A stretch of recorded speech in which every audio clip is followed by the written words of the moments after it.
Venham estudar o Evangelho segundo o Espiritismo com o Grupo Espírita Amadeu Ferretti. Estamos apresentando a palestra sobre o capítulo 4. Ninguém poderá ver o reino de Deus se não nascer de novo.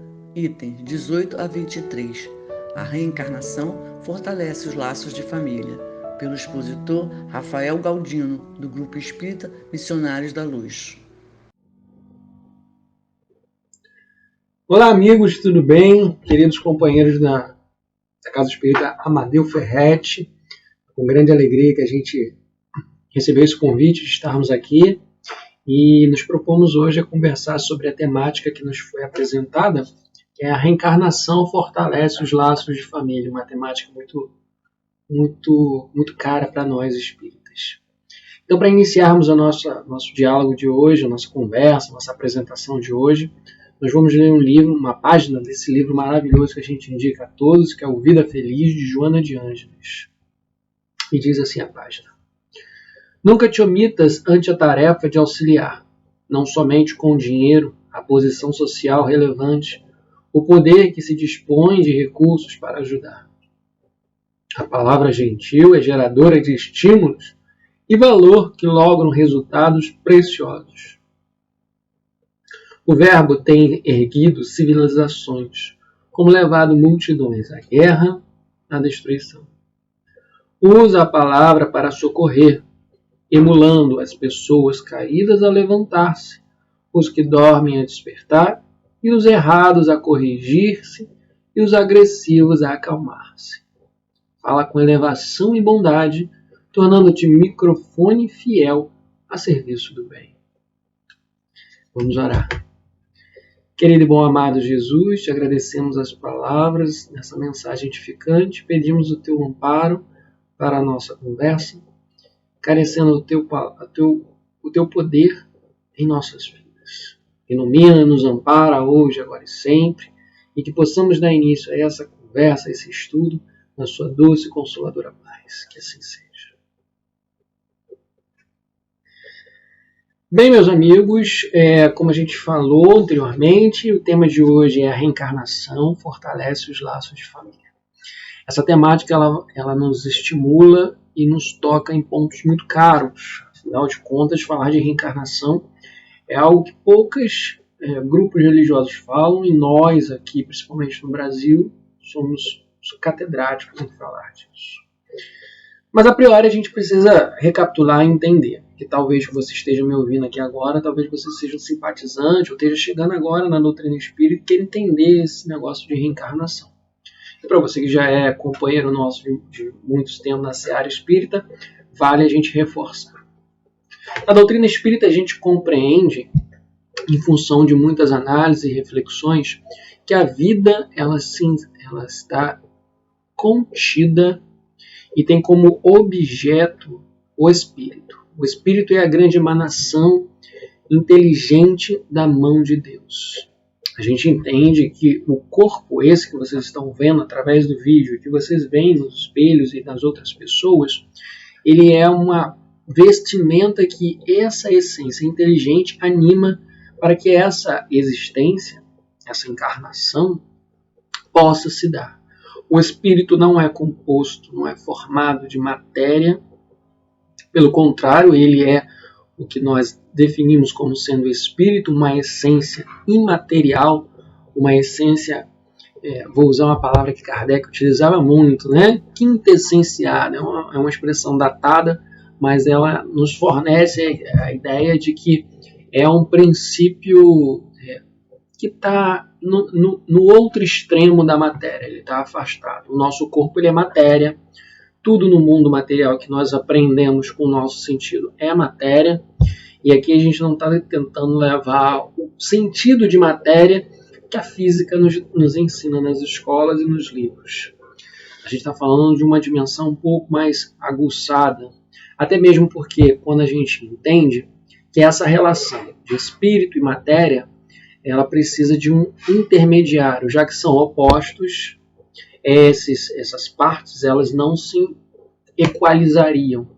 E existe um meio que permite que haja essa conexão, ao qual Kardec intitulou de perispírito. Ele seria um veículo do espírito para poder se conectar à matéria, que faz parte do contexto da pedagogia de Deus.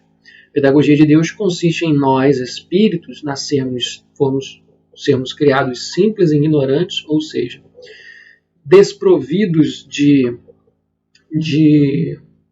conhecimentos e sentimentos desenvolvidos, isso é importante. Nós nascemos com as sementinhas todas lá em nosso coração, em nossa mente, com potencial, e as experiências sucessivas no trânsito da carne e na vida espiritual vai permitindo-nos que essas sementinhas, essas essências, elas possam ser desenvolvidas. No aspecto que toca à encarnação, encarnar é estar num corpo de carne. Então a gente transita pelo corpo de carne sucessivas vezes. Por quê? O corpo é o que perece na morte, no desencarne, que a gente propriamente diz. Porque não há morte. Morte significa extinção, acabar, terminar. O que acontece com o corpo é uma reciclagem da natureza. O corpo se decompõe, se torna matéria orgânica que se retorna ao seio da terra. O espírito, que nele estava enclausurado pelo processo reencarnatório, se desprende do corpo e vai viver o saldo dessa existência, tudo aquilo que esse espírito desenvolveu. Reencarnar é tornar a habitar um corpo de encarnar. Re significa fazer novamente. Então, reencarnação, princípio espírita, é a compreensão de que o espírito vive várias encarnações, vários processos, habita vários corpos, em vários contextos sociais, em vários contextos temporais, e nessas vivências ele desenvolve potencialidades, desenvolve inteligência, cumpre tarefas para o seu próprio desenvolvimento e, consequentemente, o desenvolvimento de uma coletividade ao seu entorno. E uma dessas coletividades é a nossa própria família, esse grupo onde o ser nasce, onde o ser é abrigado, né?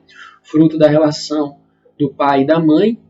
Esse ser nasce num processo que a gente chama de reencarnação. O espírito se une ao feto, que vai ser germinado ali no ventre materno, e aquele corpinho se desenvolve, fazendo com que esse espírito cada vez mais se aguce no processo reencarnatório. Então, reencarnar é justamente isso, é viver as sucessivas experiências encarnatórias, transitando entre o nascimento, a morte, vive na erraticidade, que é o momento em que o espírito em evolução está habitando o plano espiritual, e ora torna a reencarnar. Então, reencarnação é justamente isso, é fazermos esse processo de idas e vindas para que haja um aprendizado. E nesse processo de idas e vindas é que está o objetivo da vida de um ser espiritual. Precisamos entender que a proposta pedagógica de Deus para a nossa existência é o aprimoramento. Lembra, nós fomos criados simples e ignorantes. Essa simplicidade e essa ignorância, elas não devem ser perenes. Elas são desenvolvidas, elas são transformadas, elas são ressignificadas, ganhando conteúdo, ganhando dilatação. Esses potenciais que são iniciantes e vão se desenvolvendo ao longo das experiências.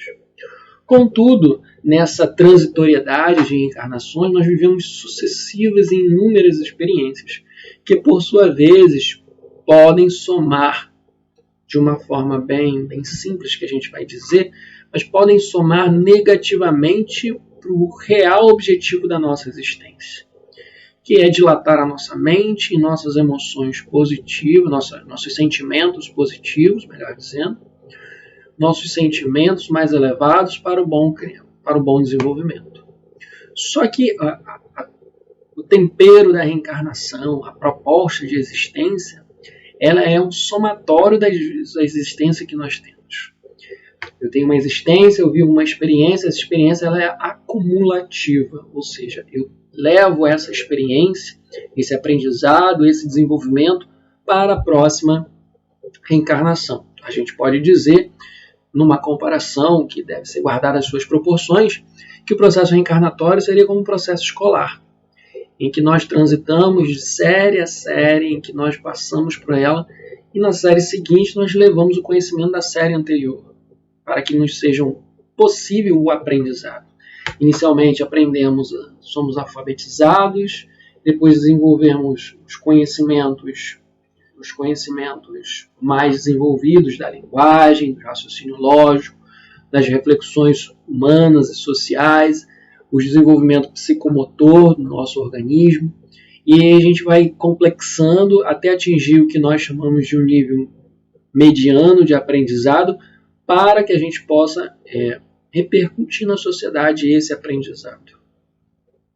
É claro que em cada etapa, cada aluno vai estar num nível de aprendizado. E assim também a encarnação.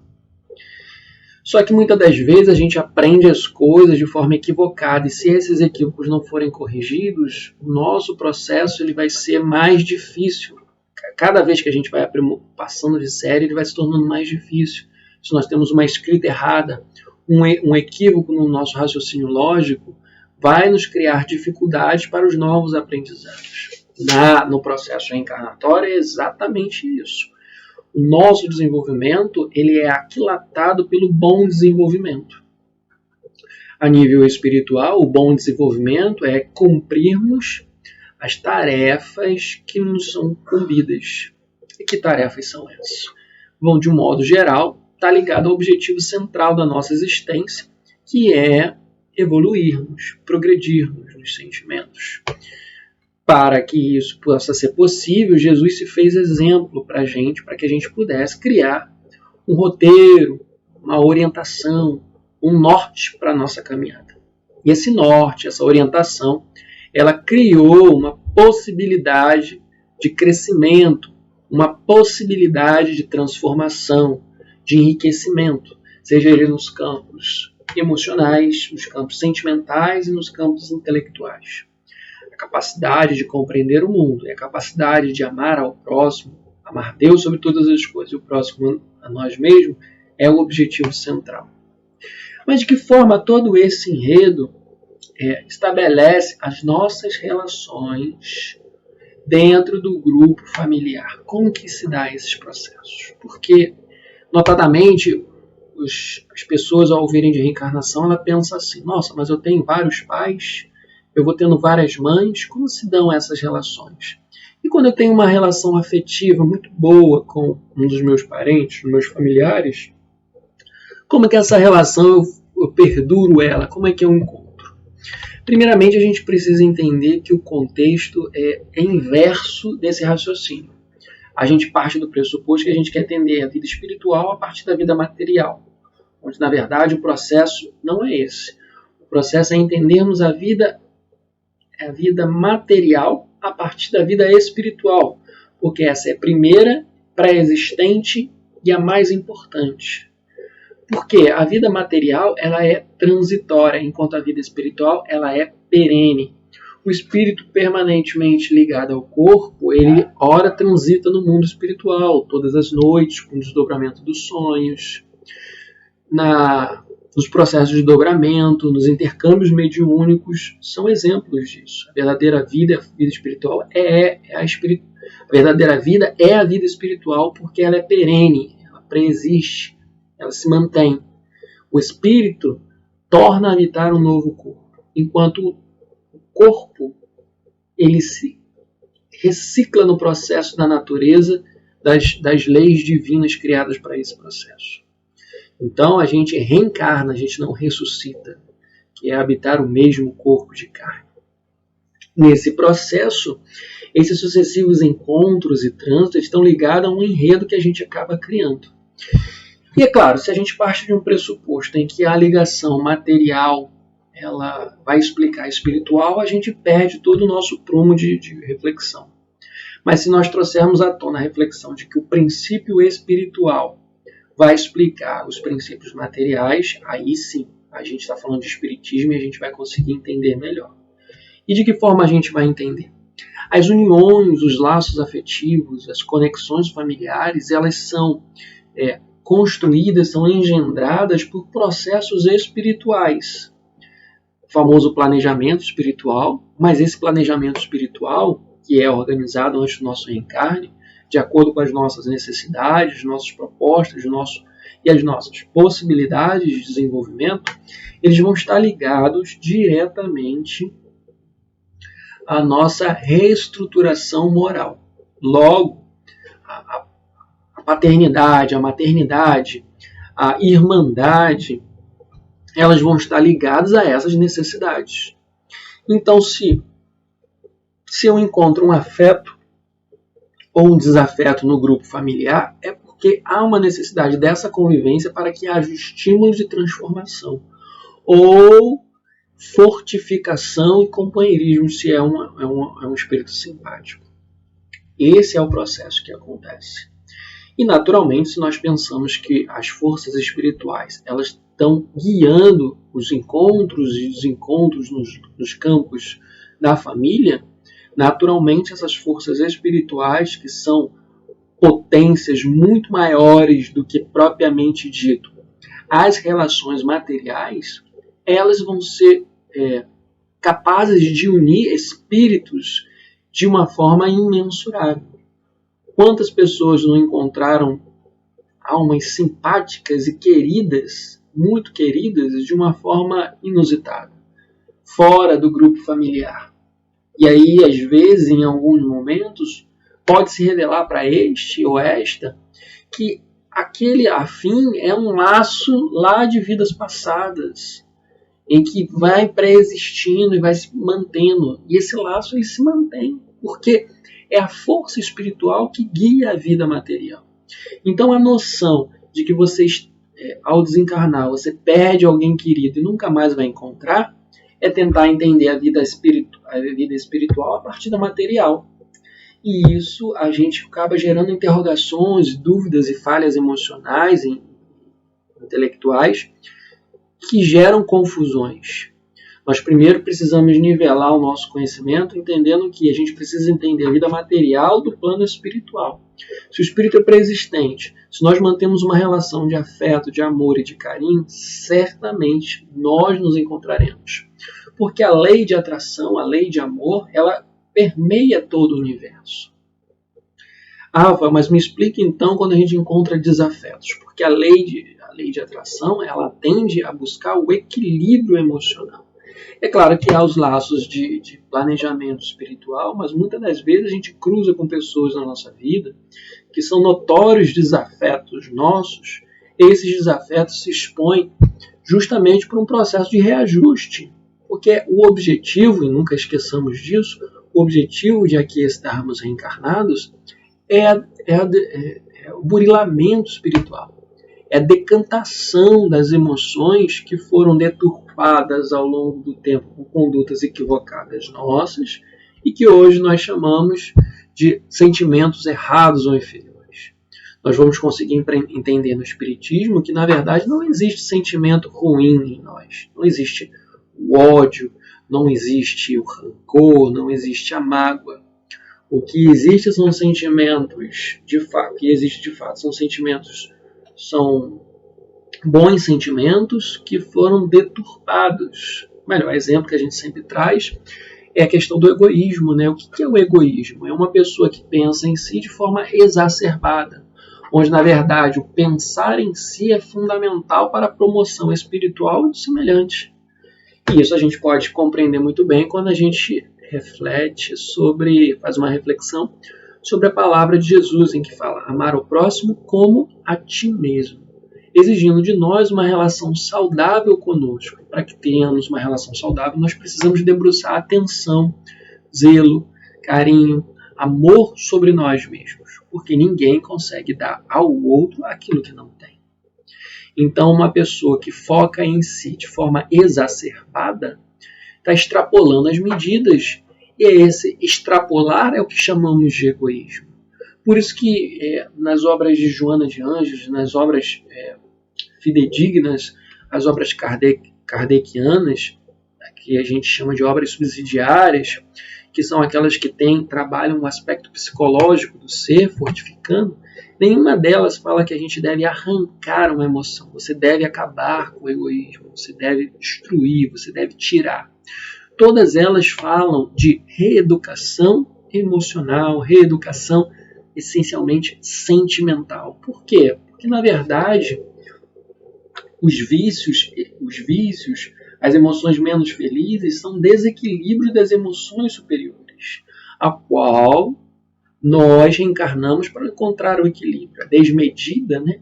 Existe um poema maravilhoso no livro Falando da Terra, de psicografia de Francisco Cândido Xavier, em que o espírito fala que o ódio é o amor que enlouqueceu, né? O egoísmo é o ódio que pensa centralizado somente no seu eu. E aí ele vai discorrendo, mostrando que, na verdade, tudo é amor, tudo é manifestação desse sentimento superior, e que, em estado de desequilíbrio, se torna nocivo. É a mesma reflexão que a gente debruça sobre o remédio. Uma fala grega antiga, muito nos ecara nesse momento, que fala que que o que marca a fronteira entre o remédio e o veneno é a dosagem. Às vezes aquele material que é fundamental para a transformação, em dosagem errada, pode ser fulminante para a pessoa. Então, essas reflexões nos conduzem a pensar que as forças espirituais, elas se sobrepõem às forças materiais. Ou melhor dizendo, as forças materiais são consequência das forças espirituais, que coordenam, que caminham, que fluem para que esse propósito maior, que é a nossa evolução moral, possa se atender. Naturalmente, a evolução moral ela vai nos coadunar a encontrar afetos e desafetos. Pode ser no nosso próprio seio familiar, onde que o Evangelho vai nos falar que existe a parentela material, né? A parentela física e a parentela espiritual. Em que a parentela física ela está circunscrita a um enredo da nossa reencarnação. Em que muitas das vezes aqueles personagens podem ser laços de vidas passadas, sendo afetos ou desafetos. Contudo, a nossa parentela espiritual ela é mais dilatada porque ela está interligada pelos laços de afeto. Não é-nos conhecido, através de vários escritos de notórios espíritos espíritas que se comunicam através da psicografia e da psicofonia, nos transmitindo mensagens de elucidação que narram para a gente que quando o espírito desencarna, ele encontra o plano espiritual de acordo com o seu nível energético, de acordo com o seu patamar. E que almas queridas estão sempre a socorrer esses espíritos quando em estágio inferior. Ou há sempre o reencontro quando essas almas se afinam no campo espiritual. Então a gente precisa entender que os nossos reencontros no plano espiritual estão seguindo as forças das nossas emoções. Por isso que a maior força, a maior possibilidade de nós reencontrarmos uma alma querida, alguém que gostamos muito, no desencarne, é desenvolvermos uma relação de afetividade, de amor com essa pessoa. Se é um irmão, se é uma mãe, se é um pai, se é um filho, se é um sobrinho, se é uma esposa, qualquer relação que a gente trave no seio familiar, em qualquer outro ambiente, se a gente deseja muito a presença dessa pessoa, a gente deve manter uma relação de afetividade e amor. E intencionar sempre energias positivas nesses encontros que a gente acaba tendo com essas afetividades. A gente pode entender também que essa parentela espiritual ela dilata a nossa visão, tirando as barreiras materiais dos laços consanguíneos e conseguindo nos ampliar a nossa fraternidade de conexão. Tanto que temos um pai, todos somos irmãos. Em certa fala, quando Jesus foi avisado que Maria e seus irmãos procuravam, Jesus faz uma contra-argumentação que pode ser chocante para quem tem uma perspectiva muito materialista. Ele fala, quem é minha mãe e quem são meus irmãos, senão aqueles que fazem a vontade do Senhor. E aí Jesus ele não está descartando a relação. E sim, ele está dando uma perspectiva espiritual das relações familiares, que é o verdadeiro contato familiar. Porque muitas das vezes, aquele que nos é pai e nos é mãe naquela situação, ele está desenvolvendo um papel para, dentro de uma pedagogia, aprender a evoluir e ajudar aqueles que estão. Mas às vezes os nossos afetos, aquela afetividade em que nós dedicamos a paternidade e a maternidade como fonte de referência, às vezes estão em espíritos que estão em outros níveis, em outros lugares, desenvolvendo outras atividades, mas que nunca nos abandonam. O universo, ele é pequeno para esses espíritos. Nós podemos aqui enumerar vários casos. Quem já teve a oportunidade de ler Renúncia, lê que Alcione estava lá em outro sistema solar, vivendo outras nuances, mas o coração dela estava ligado ao seu afeto, que aqui ainda transitava em duras penas devido ao seu nível inferior. Então ela decide voltar, descer dessa experiência para fazer uma vivência afetiva com o seu afeto, para tentar estimular a ele uma vivência de amor e de transformação. Nós podemos também relembrar os casos de Ivone do Amaral, em que ela narra que, fruto das relações do Esperanto, ela conseguiu se comunicar com outras pessoas, acabou descobrindo o seu grande amor de vida passada, vivendo em outro país, do outro lado do planeta. E que ele também, mesmo tendo família, mesmo tendo, despertou uma grande afetividade, chegou a vir ao Brasil para tentar encontrá-la, mas ela, firme no seu propósito de evolução, preferiu se furtar ao encontro com ele, permitindo que ele zelasse pelo dever de ser marido, de ser pai, e tornasse a sua pátria. Mas houve a conexão, esses espíritos se encontraram. E a proposta de reencarnação é justamente essa proposta renovadora de crescimento cada vez mais e mais.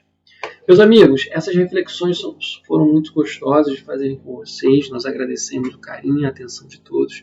Pedimos o bom mestre que abençoe cada um de vocês que estejam aqui por agora, pedindo a todos que oremos uns pelos outros sempre. E por falar em orar, vamos agradecer ao nosso Pai.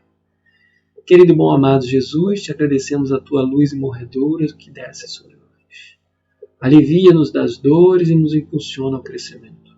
Que possamos estar contigo, pois sabemos que tu estás conosco sempre. Que assim seja. Obrigado, meus irmãos, pela oportunidade de estar junto com vocês. Que Jesus possa nos abençoar hoje, agora e sempre. Convidamos a todos para assistirem à nossa próxima palestra, dia 30 de agosto, às 18 horas, sobre o Evangelho segundo o Espiritismo, capítulo 4. Ninguém poderá ver o reino de Deus se não nascer de novo. Item 24. Limites da encarnação, pela expositora Thaisa Rufino, do Grupo Espírita Amadeu Ferretti. Aguardamos vocês.